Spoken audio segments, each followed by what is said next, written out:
السلام علیکم حضرت، میں منیب اعظم ہوں، ایکسپریس ٹریبیون اخبار سے ہوں، ایکسپریس کا جو انگلش نیوز پیپر ہے، ایکسپریس میڈیا گروپ کا۔ سر آپ ویلکم ٹو کراچی، آپ ماشاء اللہ کراچی آئے اس وقت۔ تھوڑا سا سر میں کراچی سے ریلیٹڈ آپ کا میرا اسپیسیفک انٹرویو جو میں کرنا چاہ رہا ہوں کراچی سے ریلیٹڈ، آپ اس وقت پہلی دفعہ ٹی ایل پی جو ہے کراچی میں الیکشن کنٹیسٹ کرنا چاہ رہی ہے۔ ماشاء اللہ پنجاب میں آپ لوگوں نے الیکشن کنٹیسٹ کیا ہے، وہاں پہ کافی سرپرائز رزلٹ بائی پولز میں آپ نے دیے ہیں، کے پی میں بھی دیے ہیں، کراچی میں فرسٹ ٹائم ہوگا۔ تو پہلا سوال تو سر میں یہ پوچھنا چاہوں گا، کراچی میں آپ کیا ایکسپیکٹ کر رہے ہیں، کتنی سیٹ اسپیسیفکلی کراچی سے آپ لوگ لیں گے؟ بسم اللہ الرحمن الرحیم۔ کراچی سے انشاءاللہ بہت زیادہ ہمارے امیدوار جو ہے وہ جیتیں گے، اور ہمیں یہ یقین ہے اللہ اور اس کے رسول عز و جل و صلی اللہ علیہ وسلم کی رحمت پر کہ کراچی کے اندر جتنی بھی لوٹ مار ہوئی ہے، جتنا بھی ظلم و ستم ہوا ہے، تو اللہ تعالیٰ اپنے بندوں پر کرم فرمائے گا، اور ایسے لوگ میدان میں آئیں گے جو کراچی کے حالات کو بھی درست کر دیں گے، اور کراچی کے اندر جتنے بھی معاملات ہیں انشاءاللہ حل ہو جائیں گے۔ اچھا، پورے ملک کی اگر بات کروں تو ملک میں آپ کے الیکشن میں کتنے سرپرائزنگ رزلٹس پر آپ کو لگتا ہے کہ ٹی ایل پی دے سکتی ہے؟ بائی پول میں کیونکہ آپ کی تھرڈ اور سیکنڈ نمبر پہ جو پرفارمنس رہی ہے، ایک اچھی پرفارمنس تھی، تو ملک کے لیول پر اگر میں آپ سے پوچھوں تو اس میں تو کوئی یقینی بات نہیں ہے، لیکن انشاءاللہ لوگوں کو ہماری کامیابی حیران کر دے گی۔ ہاں انشاءاللہ جی ہاں۔ انشاءاللہ۔ اچھا سر، کراچی میں لاہور میں ماشاء اللہ سے آپ کا کافی اسٹرانگ فٹ ہولڈ ہے، کراچی کے لوگ جو ہیں خادم حسین رضوی کو جاننا چاہتے ہیں، حضرت کون ہے آپ کی جو تبلیغی کا جماعت، آپ نے کہاں سے اپنا یہ مائنڈ سیٹ شروع کیا کہ مجھے اس راہ پہ جا کے لوگوں کی جو مائنڈ سیٹ ہے اس کو چینج کرنا ہے؟ جی یہ تو میرا شروع دن سے تھا کہ بھئی نبی علیہ الصلوۃ والسلام کی امت کی صحیح رہنمائی ہونی چاہیے، لیکن جب نبی علیہ الصلوۃ والسلام کے خاکے بنے اور پھر اس پر امت مسلمہ خاموش رہی، اور پھر نبی علیہ الصلوۃ والسلام کے بارے میں یورپ میں جو کچھ ہوا، پھر قرآن مجید جلائے گئے، اور پھر مسلم امہ کے اوپر جو مظالم ہوئے اور امت مسلمہ خاموش تماشائی بنی رہی، تو پھر اس دوران میں نے کہا کہ ہماری زندگیوں کا پھر کیا فائدہ ہے کہ ہم لوگوں کو صرف تعزیت ہی کرتے رہیں گے، اور ایک مذمتی بیان یا ایک جو ہے نا وہ جلوس نکال کر ہم فارغ ہو جائیں گے، یہ تو نہیں ہے۔ تو عملی میدان میں آ کر سر وہ ایسا کون سا ٹریگنگ مومنٹ ایسا کون تھا جب آپ نے واقعی عملی میدان میں آ کے اس کیمپین کو شروع کرنے کا سوچا؟ یہ خاکوں کا مسئلہ اہم تھا۔ خاکوں کا مسئلہ۔ جی ہاں، اس میں تھا کہ میں نے دیکھا کہ بڑے بڑے لوگ صرف جو ہے ایک جلوس یا جلسہ کر کے وہ سمجھتے تھے کہ ہم نے اپنا فرض میں منصبی ادا کر دیا ہے، حالانکہ یہ بات تو نہیں ہے۔ امام مالک نے فرمایا تھا کہ اگر امت اپنے محبوب کی عزت پر پیرا نہیں دے سکتی تو وہ ساری کی ساری جو ہے وہ مر جائے۔ تو ہم مرنا نہیں چاہتے، ہم زندہ رہنا چاہتے ہیں، وہ زندگی یہی ہے کہ حضور کی عزت پر پیرا دیا جائے۔ صحیح یقین ہے۔ اچھا سر، اس پہ مجھے یہ بھی بتائے گا کہ جب آپ انشاءاللہ پاور میں آ جائیں گے تو کیا آپ کسی الیکٹورل الائنس کی طرف جائیں گے یا اکیلے ہی آپ اسمبلی میں اپنی آئیڈیالوجی پہ لڑیں گے؟ حق لا شریک ہے اور باطل دوئی پسند ہے، شرکت میں آنا ہے حق کو باطل نہ کر قبول۔ اقبال کہتے ہیں کہ حق جو ہے وہ تنہا ہی رہتا ہے، اور حق اور باطل کے درمیان جو ہے وہ کوئی صلح صفائی نہیں ہوتی۔ حق حق ہوتا ہے، باطل باطل ہوتا ہے، ان کی آمیزش نہیں ہو سکتی، اور قرآن کا بھی یہی فیصلہ ہے کہ باطل کو حق کے ساتھ مت ملاؤ۔ تو اگر کوئی ہمارے منشور دستور پر پورا آیا اور وہ واقعی چاہتا ہے کہ پاکستان صحیح سمت چلے اور امت مسلمہ کی صحیح رہنمائی ہو، تو انشاءاللہ بیٹھنے میں کوئی مسئلہ نہیں ہوگا۔ اچھا، پاور میں آنے کے بعد انشاءاللہ آپ کا پہلا ایسا کیا ہوگا جو آپ حکم دیں گے، پہلا کیا لانے عمل، فرسٹ حکم آپ کا کیا ہوگا؟ وہ یہی ہے کہ پاکستان جس نعرے کی بنیاد پر بنا کہ پاکستان کا مطلب کیا، لا الہ الا اللہ محمد رسول اللہ، یہی نعرہ لگا، اور بٹ کے رہے گا ہندوستان، بن کے رہے گا پاکستان، یہ نعرہ لگا۔ اور پھر یہ صرف بٹنا اور پاکستان بننے تک محدود نہیں تھا کہ بلکہ امت اس نعرے پر کھڑی ہوئی کہ پاکستان کا مطلب کیا۔ تو ہم کہیں گے کہ پاکستان جن مقاصد کے لیے بنا ان کی طرف واپس آ جائیں، اور وہ ہے اللہ اور اس کے رسول کا دین ہے، دین کی طرف واپس آ جائیں، اور کوئی بھی مسلمان اس سے پیچھے انشاءاللہ نہیں ہٹے گا۔ آپ دیکھ رہے ہیں کراچی کا ماحول دیکھیں، یا وہ ہم نے ریلی 28 رمضان کو نکالی، اتنی شدید گرمی تھی کہ روزے کی حالت میں نوجوانوں نے اپنے جوتے بھی اتار دیے، حالانکہ ہم اندر بیٹھ کر کار میں پریشان تھے۔ تو اس وقت یہ صورتحال تھی، لوگوں نے جوتے اتار کر بھی پیدل پاکستان کا مطلب کیا نعرے لگائیں۔ تو انشاءاللہ یہ وقت آ جائے گا کہ کہ پاکستان جن مقاصد کے لیے بنا کوئی لمبی چوڑی نہیں ہے کہ وہ جس طرح یہ لوگ ہم سے توقع رکھ رہے ہیں کہ ہم بندے مار دیں گے اور ٹکٹیاں بن جائیں گی چوکوں میں کہ بھائی اس کو کوڑے لگا دیں، ایسا کوئی دستور منشور ہمارا. ہاں ایک پرسیپشن کراچی میں خاص طور پہ ہے کہ لوگ تھوڑا سا خوف کے قائل ہوتے ہیں کہ ڈرتے ہیں تھوڑا لوگ. کس بات سے ڈرتے ہیں؟ ڈرتے تو ان سے ان کو ڈرنا چاہیے نہیں، مثلا ان باتوں سے ڈرنا چاہیے کہ جب بوری کے اندر بند لاشیں ڈگیوں میں رکھ کر آگے گرفتاریاں ہوتی تھیں اور لوگ کراچی کو جو ہے وہ ہجرت کر کے دوسرے شہروں میں منتقل ہو گئے، اپنے کاروبار دوسرے ملکوں میں لے گئے، اس ماحول سے ڈرنا چاہیے. لبیک کے نعرے سے تو خوش ہونا چاہیے قوم کو کہ جس نعرے کی وجہ سے بوڑھے بھی جوان ہو جاتے ہیں اور جوان جو ہے وہ اپنے آپ سے باہر ہو جاتے ہیں دین پر قربان ہونے کے لیے. یہ نہیں باہر ہوتے کہ کسی کو مارنا ہے، دین پر قربانی کے لیے نوجوان اپنے آپ سے باہر ہو رہے ہیں، اور یہ تو اسلام کا تقاضا بھی یہی ہے. صحابہ نے ایسے تھوڑے کہا تھا کہ سمندروں میں گھوڑے ڈال دیں گے، اس سے بڑے کوئی جوش بات ہو سکتی ہے کہ بندہ سمندروں میں گھوڑے ڈال دے؟ تو یہ جو غلط رنگ دے رہے ہیں نا وہ ہمارے کوئی، اب بتائیں ہمارے کسی بندے نے کسی کو کچھ کہا ہو، یا ہم نے 60 لاکھ جنازہ ممتاز قادری کا تھا ایک پتہ بھی ٹوٹا ہو، یا ہم نے اس کے انتقاماً کوئی بندے مارے ہوں، یا ہمارے 8 بندے شہید ہوئے تو اس کے مقابلے میں پولیس والے کو پکڑ کر لا رہے تھے تو میں نے کہا یہ ہمارے اپنے بچے ہیں، ان کو کچھ نہیں کہنا. یا تو ہماری کوئی ایسی بات بتائے نا جس سے اشتعال انگیزی ہوئی ہو اور ملک کے اندر آگ لگی ہو، پلازے جلے ہوں، گاڑیاں جلی ہوں اور جناب وہ کسی کی عزت پامال ہوئی ہے، وہ بات کوئی کرے. اب یہ ہے کہ دین کے لیے کسی میں جذبہ آنا یہ تو اسلام کا تقاضا ہے. اس میں خادم صاحب یہ بات بتائے گا کہ کراچی میں ایک کراچی کو شٹ ڈاؤن کرنے والی جو ایک پارٹی کہا جاتا تھا وہ ایم کیو ایم تھی. ایم کیو ایم کے ڈاؤن فال کے بعد کسی پارٹی میں ایسی ہم نے قوت نہیں دیکھی جو کہ شہر کو شٹ ڈاؤن کرے، بٹ ہم نے دیکھا کہ ٹی ایل پی نے یہ کام پھر بھی کیا. جب آپ نے پروٹیسٹ ہوا تو کراچی کافی حد تک تقریباً پورا کراچی اس وقت بند ہوا. تو خادم حسین رضوی میں ایسی کیا خاص بات ہے کہ کراچی کے بھی لوگ اس ایم کیو ایم کو چھوڑ کے آپ کی طرف بہت مائل ہو رہے ہیں؟ یہ صرف نبی علیہ الصلوۃ والسلام کے ساتھ عشق و محبت ہے اور ہمارے اندر کوئی بات نہیں ہے. قوم سمجھتی ہے اور ذاں کے ملت را حیات از عشق کی است، قوم کی حیات جو ہے وہ حضور کے عشق میں ہی ہے. جب قوم نے دیکھا کہ اسی میں زندگی ہے تو قوم ہمارے ساتھ کھڑی ہو گئی. اچھا، اس میں مجھے بتا دے گا کہ آپ لوگ ایک بریلوی سیکٹ سے آپ لوگوں کا تعلق ہے، تو یہاں پہ جو دیوبندی سیکٹ کی پاپولیشن ہے کراچی میں، کیا وہ آپ کو ووٹ ڈالے گی یا آپ اس کو کیٹر کر رہے ہیں؟ وہ ڈالے گی سب. وہ کہتے ہیں جی ختم نبوت کے مسئلے میں تو ہم آپ کے ساتھ ہیں، ناموس رسالت کے مسئلے میں ہم آپ کے ساتھ ہیں، مسجدوں سے جو سپیکر اترے وہ ہم آپ کے ساتھ ہیں، اور مرزائیوں کو جو بین بھائی کہا گیا اس مسئلے میں بھی ہم آپ کے ساتھ ہیں. تو یہ پھر کیا ہے؟ تو انہوں نے جو اپنی ایم ایم اے بنائی ہے، اس وقت ایم ایم اے جو بنی ہے اس میں آپ لوگوں کا کردار تو نہیں ہے، تو ایم ایم اے کیا آپ کو پولیٹیکلی ٹف ٹائم دے سکتی ہے اب کراچی میں بھی اور پورے ملک میں بھی؟ اس نے کیا دینا ہے یہ تو وقت بتائے گا، کون دیتا ہے ٹف ٹائم انشاءاللہ، یہ تو وقت بتائے گا. صحیح. اچھا، اس میں جو آپ کے پاس اس وقت جو بریلوی سیکٹ ہے اس میں اویس نورانی جو ہے وہ آپ لوگوں کے ساتھ نہیں ہے جو یو پی کے، تو اس سے آپ لوگوں کے ووٹ بینک پہ کوئی فرق پڑ سکتا ہے؟ نہیں انشاءاللہ کوئی نہیں پڑے گا. صحیح. اچھا، جو بریلوی سیکٹ کا جو ایک الائنس بنا تھا اس میں آپ لوگ اس کا حصہ ہیں کہ نہیں ہے؟ مجھے تو وہ الائنس کا بھی نہیں پتہ اور یہ بھی نہیں پتہ کب بنا تھا، اس میں کیا ہوا تھا. ہمیں تو ابھی اپنے وہ لبیک کے نعرے سے باہر ہم اسی نشے میں مست ہے. مصطفیٰ متحدہ محاذ جو بنا تھا یہ مجھے ان سے پوچھے جنہوں نے بنایا تھا. ہم نے تو بنایا لبیک، اس کے بارے میں آپ سوال کریں. ہم تو گئے فیض آباد، اس کے بارے میں بات کریں. ہم تو دادا صاحب دھرنے میں بیٹھے، 20 منٹ میں لاہور بند ہو گیا. تخت لاہور نہیں، تخت لاہور بند ہوا، اور اس کے نااہل ہونے پر ایک سڑک بھی بند نہیں ہوئی. ہاں جی.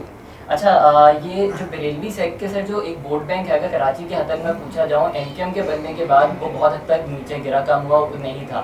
آپ کے ریوائیو ہونے کے بعد کہا جاتا ہے کہ بریلوی جو ایک ووٹ بینک ہے وہ بہت حد تک انٹیکٹ ہو سکتا ہے. لیکن اگر پھر بھی ہم دیوبندی سیکٹ سے کمپیئر کیا جائے تو کہا جاتا ہے ان کا جو کانسٹیٹوئنسی ہے وہ بہت اسٹرانگ ہوتی ہے. آپ لوگوں کی شاید اس طریقے سے نہیں ہے، تو کیا آپ کے حلقہ میں جا کے اتنی الیکشن کے لیے آپ کی کیمپین یا اتنا آپ لوگ اسٹرانگ ہے کہ آپ لوگ ووٹ بینک وہاں سے نہیں؟ حلقے کی سیاست الگ ہوتی ہے، اسٹریٹ پاور تھوڑی الگ ہوتی ہے، وہ میں پوچھ رہا ہوں. تو جن کے حلقے کی پاوریں ہوتی ہیں نا وہ اسٹریٹ پاور بھی انہی کے پاس ہی ہوتی ہے. جن کے پاس اسٹریٹ پاور ہوتی ہے حلقے کی پاور انہی کے پاس ہوتی ہے. اگر حلقے کی پاوریں ہوتی تو پھر ہمارے علاوہ بھی ملک 2 بار بند ہوا ہے اور 20 منٹ میں بند ہوا. اگر حلقے کی پاور ہو تو یہ تو بہت بڑی پاور ہے نا، تو وہ کر کے دکھاتے. کہ نہیں ہوا تو اس کا معنی یہ ہے کہ حضور کے غلام لبیک کے نعرے کے ساتھ وہ کھڑے بھی ہیں اور اس جھنڈے کے نیچے حضور کے سارے غلام آ گئے. اچھا، پی ٹی آئی سے کوئی الائنس کی ضرورت پڑی تو اس میں آپ لوگ جائیں گے کیا؟ کیا ضرورت پڑے گی بھائی سیٹوں کے لیے؟ تو سیٹوں کے لیے تو ہم نہیں لڑ رہے، ہم تو ایک نظریے کے تحت لڑ رہے ہیں، اور اس نظریے کے ساتھ کوئی آ گیا تو پھر سوچا جائے گا. اگر نظریے کو بھی آپ کو پارلیمنٹ سے پاس کروانا ہے تو اس کے لیے آپ کو نمبرز کی ضرورت پڑے گی, تو پی ٹی آئی سے اب تک آپ کو کسی کنفرنٹیشن نظر نہیں آئی, تو آپ جائیں گے نہیں, نظریے کو پاس کیا کروانا ہے, اس نظریے کی حفاظت کرنی ہے. ہم نے باہر رہ کر بھی کی ہے نا, تو ایک بندہ بھی ہمارا اندر نہیں تھا, تو ہمارے اگر بندے اندر چلے گئے تو آپ کیا سمجھتے ہیں ہمارے نظریے کی حفاظت نہیں ہوگی؟ بہت اعلیٰ طریقے سے ہوگی, باہر سے بھی پاور ہوگی اور اندر بھی پاور ہوگی. ہاں جی. اچھا سر, کراچی کے لیول پہ مجھے بتا دیں, ایک تو نظریہ ہو گیا, لیکن کراچی میں اس وقت تعلیم کا مسئلہ ہے, پانی کا بہت اشد مسئلہ ہے, تو کراچی کے لوگ کا پانی کا مسئلہ آپ لوگ کس طریقے سے حل کریں؟ ہم نے اپنا منشور آپ کو دے دیں گے, صاف پانی. سر وہ تو سب کا منشور ہے نا, نہیں, کس طریقے سے ہم بنا کر دکھائیں گے نا ان کو کہ بھائی جب ہم خود نہیں, ہمارے لوگ پیٹ بھریں گے, خود پیٹ نہیں بھریں گے, بددیانتی نہیں کریں گے, اقربا پروری نہیں کریں گے اور 2 نمبرہ کام نہیں کریں گے, تو پانی کیا, یہاں تو لوگ پیسے بھی تھیلیوں میں رکھ جائیں گے چوکوں میں, تو کوئی نہیں چوری کرے گا. سر ہمارے فارن ریزروز بہت گر گئے ہیں, ڈالر بہت اوپر چلا گیا ہے, پیٹرول 100 پہ چلا گیا ہے, اس کو کس طریقے سے کنٹرول کریں گے آپ؟ یہ آپ دیکھیں تو صحیح نا, وہ کنٹرول یہی ہو سکتا ہے کہ جو اوپر والے لوگ ہیں نا, جن کے پاس حکومتیں ہوتی ہیں, وہی کنٹرول کر سکتے ہیں. تو جب حکومت ہمارے پاس آئے گی تو ہمارے پاس ایسے بڑے بڑے لوگ آ گئے ہیں میدان میں کہ جنہوں نے ہمیں بتایا کہ حکومت ہم ایسے طریقے سے چلائیں گے, وہ انشاءاللہ وقت پر آپ کو بتائیں گے کہ ہمارے پیچھے جو وہ بیٹھے ہیں تھنک ٹینک, وہ کیسے کریں گے. وہ انشاءاللہ وہ پیچھے بیٹھے ہیں, وہ چھپے ہوئے ہیں, ان سے کبھی بھی کسی کی ملاقات نہیں ہوئی. ہاں جی.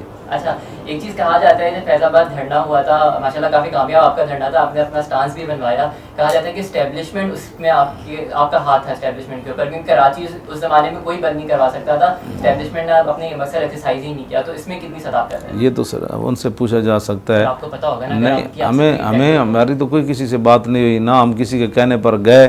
جو کسی کے کہنے پر گئے ہوتے ہیں نا, ان کی نکیل وہ کسی اور کے ہاتھ میں ہوتی ہے. وہ جہلم پل پر بھی روک سکتے ہیں, اور وہ راوی پل پر بھی ان کو روکا جا سکتا ہے, پھر وہاں جا کر بھی ان کو نکیل ڈال کر کسی اور طرف پھیرا جا سکتا ہے, پھر ان کو تیسرے راستہ اختیار کرنے پر بھی مجبور کیا جا سکتا ہے کہ یہ تھوڑا سا لو. اور جب ہم نے کچھ بھی نہیں ہونے دیا تو اس کا معنی یہ ہے کہ ہماری نکیلیں یہ ان کے ہاتھ میں نہیں ہے جن کا ہم نے لیا, کہ ہماری تاریں کہیں اور جڑتی ہیں. ہاں جی, وہ انہیں جانا انہیں مانا, نہ رکھا غیر سے کام. اچھا, ایک چیز مجھے یہ بھی لوگ جاننا چاہتے ہیں کہ ماشاءاللہ آپ دین کے ساتھ ساتھ آپ پنجابی شاعری میں بھی آپ کو کافی دلچسپی حاصل ہے, تو اس کی کیا ہے, آپ کا شوق ہے کیا شاعری؟ ہاں, میرا شوق, میری سرانے میں کتابیں ہی ہوتی ہیں, نہ میں نے کبھی یہ لگا کر کوئی فلمیں ڈرامے, نہ کبھی کوئی اور ذوق ہے. ہمیں تو اس سے بھی فرصت نہیں ہے, ٹھیک ہے نا. اور جب یہ ایک چیز سے میں تھک جاتا ہوں تو دوسری پڑھنی شروع کر دیتا ہوں, وہ تھک جاتا ہوں پھر تیسری پڑھنے, وہ تھک جاتا ہوں پھر قرآن پڑھنا شروع کر دیتا ہوں. تو یہی ہمارا ذوق ہے. جب ذوق اچھا ہونا تو پھر ہر چیز ذہن میں بھی آ جاتی ہے, یاد بھی ہو جاتی ہے. اچھا, آپ پہلے پنجاب حکومت کے محکمہ اوقاف میں ہوتے تھے, پھر وہاں سے آپ کا سفر یہاں سے اس طرف آ گیا, تو وہ مجھے تھوڑا سا بتا دیں گے کہ وہ کیا سفر تھا؟ وہ میں نے جتنی بھی ملازمت کی ہے وہ ساری تقریریں موجود ہیں. میں نے کبھی بھی ایسی تقریر نہیں کی ہے جس کے اندر کوئی حکومتی پالیسی کا وقت. ڈنگی پر انہوں نے مجھے کہا پنجاب میں ڈنگی پر جمعے پر تقریر کریں, تو میں نے وہ بھی نہیں کی. پھر ایک مولوی بلا کر میری مسجد میں پیر مکی والی, وہ بینر لگا کر انہوں نے, تو میں جب جمعہ پڑھانے آیا تو مجھ سے پہلے وہ تقریر کر کے نکل رہا تھا دوسرے دروازے سے. تو میں نے کہا بھائی کیا, وہ کہتے ہیں ڈنگی پر تقریر ہوئی, تو مجھ سے وہ ڈنگی پر تقریر نہیں کرا سکے کہ بھائی ڈنگی کے خلاف تقریر کریں. میں نے کہا ڈنگی لڑنے سے تو بندہ مرتا ہے, اور مرزائی جس کو لڑ جائے اس سے تو ایمان چلا جاتا ہے, اس کے خلاف تم بات نہیں کرنے دیتے, اور مچھر کے خلاف مسجدوں میں تقریریں کراتے ہو. تو آپ نے احتجاجاً نہیں, احتجاجاً کہا, انہوں نے کہا تقریر نہیں کرنی ناموس رسالت پر. تو میں نے کہا جاؤ اپنا کام کرو. ٹھیک ہے, پھر آپ چھوڑ کے اس طرف آ گئے. پہلے بھی میں اسی طرف ہی تھا. صحیح ہے, مطلب پھر آپ نے اپنی منظم پارٹی جب وہ میں پوچھا وہ کب تھا؟ وہ جب ممتاز قادری کا مسئلہ ہوا تو اس وقت یہ کام شروع ہو گیا, لیکن وہ مجھے برداشت کرتے رہے.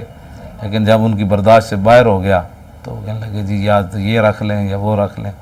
تو میں نے کہا نہیں, وہی رکھیں گے, آپ رکھیں اپنی سارا کچھ. اچھا, سندھ حکومت کی طرف سے فیڈرل گورنمنٹ کو بہرحال لکھا گیا ہے کہ آپ کی جماعت کو واچ لسٹ میں ڈالا جائے, اس کی کیا وجہ ہے؟ وہ آپ سے کسی قسم کا خوف ہے یا کچھ اور بات ہے؟ خوف یہ اور کیا بات ہے, جن واچ لسٹ میں تو جن کو قتل و غارت کیا وہ تو حکومتیں کرتے رہے, اور ہم صرف تقریروں سے واچ لسٹ میں آ گئے.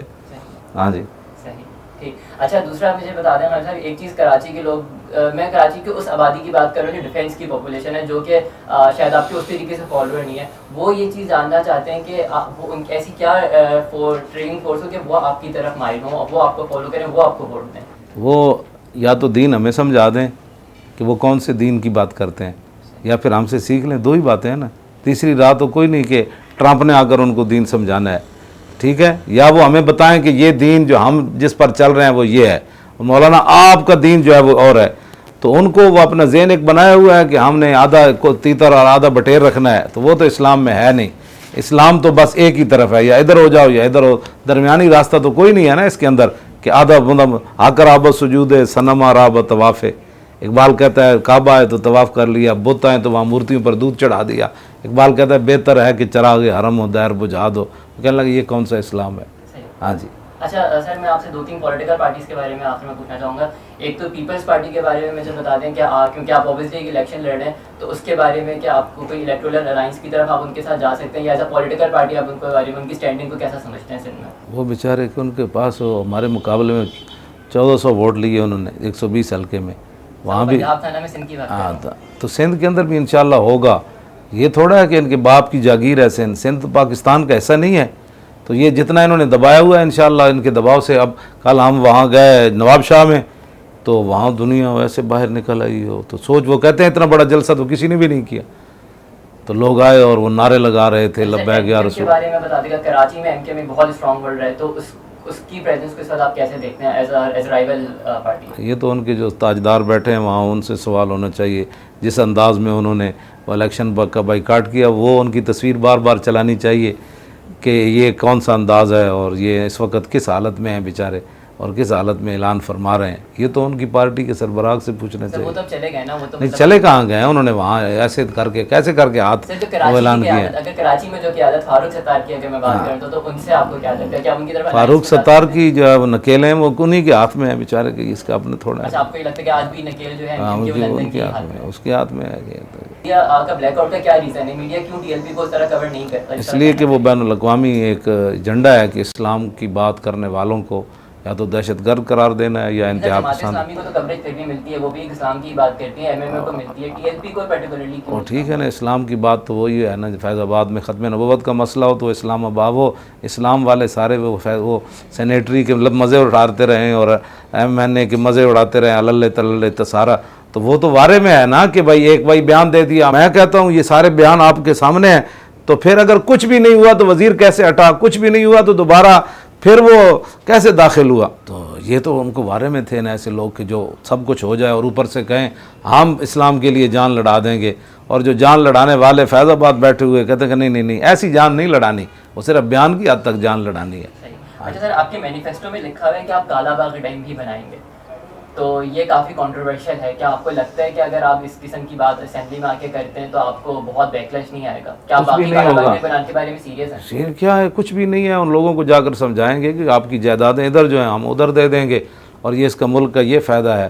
تو یہ تو انہوں نے خود ایک ہوئے بنائے ہوئے ہیں. 70 سال میں کوئی نہیں سمجھا سکا آپ نہ کمال ہے. جب مسئلہ ختم نبوت ہم نے سمجھا دیا، یہ قوم ایسے کھڑی ہو گئی ہمارے ساتھ.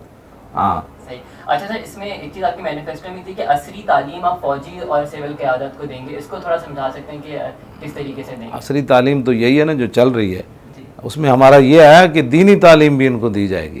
جتنے بھی حکام ہوں گے ان کو ضروریات دین سے آگاہ کیا جائے گا تاکہ یہ کہیں بھی جا کر جو ہے وہ کل واللہ کو نہ بھولیں، کم از کم کل واللہ تو یاد ان کو ہو جائے نا. تو یہی مطلب ہے. سول قیادت کو سمجھنا آتا ہے، ہمیں پتہ ہے عسکری قیادت تو ہم اگر آپ آ جاتے ہیں اور آپ کی کنفرنٹیشن ہوتی ہے عسکری قیادت سے، آپ اس چیز کو کس طریقے سے مینٹین کریں گے؟ کیونکہ ہر گورنمنٹ میں رہی ہے سول اور ملٹری ٹینشن رہی ہے. نہیں انشاءاللہ نہیں ہوگی. ہم ان کو کہیں گے آپ اپنا کام کریں، ہم اپنا کام کریں. تو سب کہتے ہیں نہیں ہم ان کو بتائیں گے نا آپ کی یہ ذمہ داری ہیں، آپ سرحدوں پر آپ کی یہ ذمہ داریاں ہیں اور یہاں دنیا میں جو معاملات ہیں آپ ادھر کریں. اندر خانے اگر ان کو ہماری وجہ سے کوئی پریشانی ہوئی کہ بین الاقوامی سطح پر یہ ہو جائے گا، اگر آپ نے یہ کیا تو بیٹھ کر ان کو سمجھائیں گے. جیسے انہوں نے بیان دیا ہے ناموس رسالت اور ختم نبوت پر، یہ 70 سال میں ملٹری نے کبھی بھی بیان نہیں دیا. اس کا معنی یہ ہے کہ وہ بھی یہ سمجھتے ہیں کہ پاکستان کی بقا اور امت مسلمہ کی عزت آبرو جو ہے انہی مسائل کے اندر ہے. بیان دینے کا مطلب کہیں یہ تو نہیں تھا کہ کہیں نہ کہیں ان کا آپ کے اوپر ہاتھ تھا؟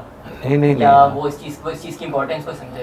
ہاتھ تو سب پر بھی ان کا ہوتا تھا پہلے کہ نہیں، وہ اس وقت کیوں نہیں دیا انہوں نے بیان؟ ہاں یہ تو بات ہے نا. یہ ہاتھ نہیں ہے، اندر خانے وہ تبدیلی آئی ہے، سوچ میں تبدیلی آئی ہے کہ واقعی ناموس رسالت کے بغیر امت کی زندگی کیسے ہے. یہ سوچ کی تبدیلی آپ کو لگتا ہے عسکری قیادت میں بھی سوچ کی تبدیلی ہے؟ ہر جگہ آئی ہے. دل تے ہاتھ رکھ سچ سچ دس، تبدیلی آئی کہ نہیں آئی ہے. جب چھوٹے بچے دودھ پینے والے بھی ایسے ایسے نعرے لگانے لگے تو وہاں وہ تبدیلی آئی ہے. تو آپ کیا سمجھتے ہیں بڑوں میں نہیں آئی ہوگی؟ ہاں جی. اچھا سر آخر کا بس مجھے کوشچن یہ کرنا ہے کہ آپ ماشاء اللہ سر ویل چیئر پہ ہوتے ہیں لیکن اتنی بڑی مہم کو لے کے آپ چل رہے ہیں, تو کراچی کے مجھے آنے سے پہلے بھی بہت سارے لوگوں نے بولا تھا میں آپ سے پوچھوں کہ ایسا کیا ناخوشگوار واقعہ آیا تھا جس کی وجہ سے آپ کو یہ مسئلہ ہے, اور دوسرا کہ آپ کس طریقے سے جو ہے اپنی اس ویکنیس کے باعث ہونے کے باوجود اس مہم کو اتنا اسٹرانگلی لے کے آگے چل رہے ہیں کہ پورا ملک آپ کے پیچھے ساتھ فالو آپ کو کر رہا ہے. یہ تو اللہ کے ہاتھ میں نہ کسی کو عزت دے آپ بتا سکتے دے. ہیں تو یہ وہ میرا حادثہ ہوا ہے, جا رہا تھا تو بس وہ گاڑی ڈرائیور سو گیا, گاڑی نیچے گر گئی, گاڑی بھی بچ گئی, ڈرائیور بھی بچ گیا اور میرے ساتھ یہ حادثہ ہوا. تو سر آپ اس کے باوجود کس طریقے سے مینیج کر رہے ہیں کہ آپ ماشاءاللہ ایسے ہمارے اور بھی لیڈرز ہیں لیکن آپ ابھی اتنی اسٹریٹ پاور کسی کی نظر نہیں آ رہی جتنی آپ کی نظر آ رہی ہے؟ بس یہی ہے کہ ہم نے رسول اللہ کی عزت کے لیے چلے ہیں, تو شاید اللہ تعالیٰ کو ہماری یہ عمل پسند آیا تو کہ محمد سے وفات ہونے تو ہم یہ جہاں چیز ہے کیا اللہ و قلم تیرے ہیں. سر وہ ایک لاسٹ سوال یہ کرنا تھا کہ اس وقت تحریک انصاف سے آپ کا ڈائریکٹ کنفرنٹیشن کوئی نظر نہیں آ رہی تھی, لیکن عامر لیاقت حسین کی کانسٹیٹوئنسی میں آپ کی کافی کنفرنٹیشن ہے تحریک انصاف سے, ڈائریکٹ عامر لیاقت حسین سے, اس کی کیا وجہ ہے؟ کیونکہ یہ تو کراچی والے ہی بتا سکتے ہیں. میں نے تو اس سے ایک بار میری ملاقات ہوئی ہے, وہ ایک جلسہ تھا مینار پاکستان. لیکن آپ ایسا پرسن انہیں کیسے سمجھتے ہیں؟ کیا سمجھنا ہے ہم نے ان سے, وہ ٹھیک ہے ٹی وی پر بیٹھ کر تقریریں کرتے رہتے ہیں, ٹھیک ہے. آپ نے بھی کہا دعوت اگر وہ آپ کو اپنے پروگرام میں دعوت دیں گے آپ جائیں گے؟ تو میں اگر کسی میں گیا ہوں دوسرے میں تو پھر سوچا جا سکتا ہے, جب میں کبھی کسی میں نہیں گیا. نہیں آپ ٹی وی شوز پہ تو آئے نا سر. کہاں آئے ہوں اکثر مطلب یہ کہ بیٹھ کر جناب وہ 4-5 علماء بٹھا کر جی ہاں آپ کیا کہتے ہیں تراویح کے بارے میں, آپ کیا کہتے ہیں تراویح کے بارے میں, یعنی 1400 سال کے بعد امت کے ابھی تراویح کا مسئلہ حل نہیں ہوا. یعنی آپ جیسے بچے جوان کیا سمجھتے ہوں کہ 1400 سال بعد ابھی ہمیں تراویح کی 8 کا اور 20 کا بھی یہ جھگڑا چل رہا ہے. تو اور پھر چھوٹے چھوٹے بچوں کے ذہنوں میں اچھا ابھی تو تراویح کا مسئلہ بھی حل نہیں ہوا, اور ساری رات بیٹھ کر ان سے پوچھتے رہنا اچھا آپ بتائیں تو آپ طلاق کے بارے میں کیا کہتے ہیں, اچھا مولانا آپ بتائیں طلاق کے بارے میں. وہ ایک پھر آخر میں خود نہ مدعی نہ شہادت, حساب پاک ہوا, یہ خون خاک نشینہ تھا رزق خاک ہوا. سر اچھا ایسا ہو سکتا ہے کہ آپ بھی ایک عاشق رسول ہیں اور عامر لیاقت حسین بھی ایک شدید عاشق رسول ہونے کا دعویٰ کرتے ہیں. بھائی دعوے کی بات نہیں نا, بھائی دعوے کی بات ہوتی ہے, ہم نے دعویٰ نہیں نہ کیا. لوگوں کو مسئلہ نہیں ہوگا کہ ہم کس کو ووٹ دیں. بھائی دعویٰ نہیں ہے نا, وہ اسی کو دیں گے نا جو 8 لاشیں اٹھائیں جنہوں نے, اسی کو دیں گے نا جس نے عاشق رسول کے لیے 60 لاکھ بندے جمع کیے جنازے کے لیے, اور اسی کو ووٹ دیں گے نا جس نے 5 سال عاشق رسول کا مقدمہ لڑا. قوم اتنی تو سمجھدار ہے نا کہ ایک دعویٰ بندہ کرتا ہے اور ایک دعوے پر دلیل بھی ساتھ قائم کر دیتا ہے کہ یہ ہے دلیل اس دعوے. سر یہ چیز میں بول رہا تھا سر, ایک مینیفیسٹو آپ کا آیا تھا ووٹ کے بدلے جنت, کیا آپ لوگ اس پہ کھڑے ہیں کہ ووٹ کے بدلے جنت آپ ہی کا مینیفیسٹو ہے؟ سوشل میڈیا پہ بھائی بات یہ ہے کہ جب گھوڑا رکھا جائے اسلام کے لیے, ٹھیک ہے, تو گھوڑے کا پیشاب بھی تل جائے گا, نیکی میں تل جائے گا. تو یہی ہم کہتے ہیں کہ جب گھوڑے کا پیشاب گھوڑا ہو جہاد کے لیے اسلام کے لیے تو اس کے پیشاب کی بھی قدر و قیمت پڑے گی نا قیامت والے دن. تو جو پرچی اسلام کے لیے دی جائے گی تو یہ اس کا معنی ہے کہ اس کی قدر و قیمت بھی پڑے گی قیامت والے دن. الیکشن کمیشن کے کوڈ آف کنڈکٹ میں یہ نعرہ اس کے خلاف ورزی ہے. اب یہاں کیا نعرہ لگایا جائے کہ ووٹ کے بدلے جنت, مطلب یہ کہتے ہیں کہ الیکشن کمیشن کے جو کوڈ آف کنڈکٹ ہے اس کے خلاف ہے کہ آپ جنت جیسی چیز کے لیے ووٹ کو کمپیئر نہیں کر سکتے. جنت ان کے لیے, جنت میں جانے کے لیے کیا اعمال چاہیے وہ ہمیں بتا دیں. ہاں جی, اب تو یہ کہتے ہیں مذہب کا بھی نام نہیں لینا, تو پاکستان میں مذہب کا نام نہیں لینا, تو پاکستان تو بنا ہی مذہب کے نام پر ہے.